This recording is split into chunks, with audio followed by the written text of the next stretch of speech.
Ibihe byiza nshuti bakunzi mukurikiye ibiganiro byacu, nizere ko rwose uyu munsi uri buze kuba wababera mwiza cyane. Tuje kubabwira taransiferi ubu ngubu rwose ziri kuvugwa mu ikipe ya Rayon Sports. Nk'abakunzi ba ikipe ya Rayon Sports rwose bakunda ekipe ya Rayon Sports, tuje kuba twababwira zimwe muri transferi ziri kuvugwa muri Rayon Sports.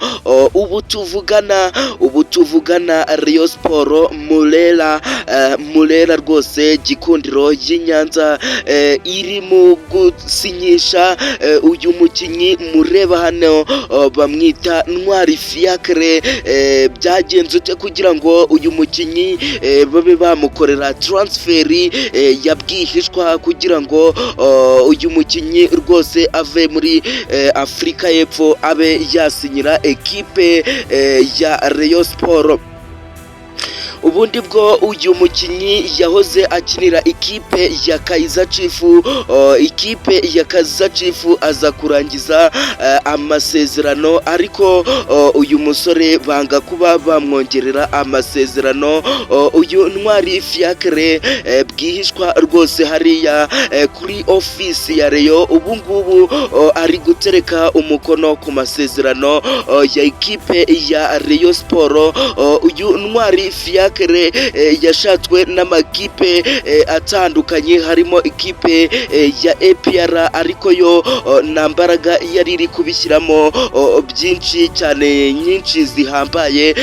Byarangiye rwose live uyu mukinnyi Ntwari Fiacre agiye kuba yasinyira Rayon Sports rwose 5-5. ni mu gihe Kwizera Olivier yari amaze kuba yabwira ikipe ya Rayon Sports ko atazongera amasezerano mu ikipe ya Rayon Sports, bityo ikwiye kuba yajya kuba yashaka undi muzamu uzayifatira mu mikino ya CAF Confederation Cup. Nizere ko wamaze kuba wakanda subscribe, ubundi bwo tugende tuzamuka na byinshi kuri uyu musore Ntwari Fiacre. Ese agiye gusinya imyaka ingahe? Ese rwose baramuha amafaranga ngahe? Wowe kanda subscribe, ubundi bwo tugomeze tujyane muri iki kiganiro 5-5. Uyu musore Ntwari Fiacre arahabwa arenga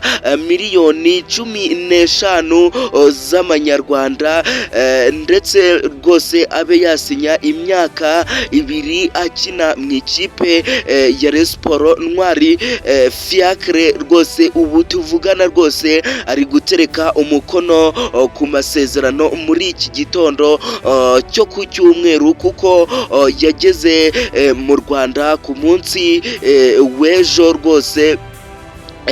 Ku munsi w'ejo ku isabato nibwo yavuye mu gihugu cya Afurika y'Epfo mu ikipe ya Kaizer Chiefs, aho yararangije amasezerano, aje gutereka umukono ku masezerano ya ikipe ya Rayon Sports. Nshuti bakunzi mukurikiye ibiganiro byacu, nizere ko rwose ibyo ndi kugenda mbabwira kuba mwakanda subscribe kugira ngo muzajye mubona ibiganiro nk'ibi byiza cyane bya Rayon Sports, bigaruka ku makuru ya Rayon Sports transferi ndetse n'amakuru agiye atandukanye aba ari kuvugwa mu ikipe ya Rayon Sports. Nizere ko rwose muba mwamaze kuba mwabikora. Amakuru mba ndi kubabwira aba ari ay'ukuri, ntago ari ibinyoma nshuti bakunzi bacu.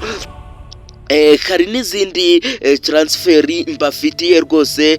Ikipe ya Rayon Sports iri gushaka rutahizamu ukomeye cyane, nkaho iri gushaka umusore Djibril Ouattara, ikipe ya APR yamaze kuba yamurekura.